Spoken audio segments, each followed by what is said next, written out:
بسم اللہ الرحمن الرحیم۔ الزمر نام، اس سورہ کا نام آیات نمبر 71 اور 73 وسیق الذین کفروا الی جہنم زمرا اور وسیق الذین اتقوا ربہم الی الجنۃ زمرا سے ماخوذ ہے۔ مطلب یہ ہے کہ وہ سورہ جس میں لفظ زمر آیا ہے۔ زمانہ نزول آیت نمبر 10 وَأَرْضُ اللَّهِ وَاسِعَةٌ سے اس امر کی طرف صاف اشارہ نکلتا ہے کہ یہ سورت ہجرت حبشہ سے پہلے نازل ہوئی تھی۔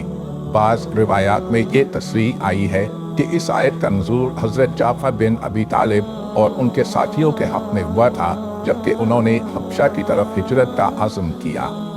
موضوع اور مضمون، یہ پوری صورت ایک بہترین اور انتہائی مؤثر خطبہ ہے جو ہجرت حبشہ سے کچھ پہلے مکہ معظمہ کی ظلم و تشدد سے بھری ہوئی اور عناد و مخالفت سے لبریز فضا میں دیا گیا تھا۔ یہ ایک وعظ ہے جس کے مخاطب زیادہ تر کفار قریش ہیں، اگرچہ کہیں کہیں اہل ایمان سے بھی خطاب کیا گیا ہے۔ اس میں دعوت محمدی علی صاحبہ الصلاۃ والسلام کا اصل مقصود بتایا گیا ہے، اور وہ یہ ہے کہ انسان خالص اللہ کی بندگی اختیار کرے اور کسی دوسرے کی طاعت و عبادت سے اپنی خدا پرستی کو آلودہ نہ کرے۔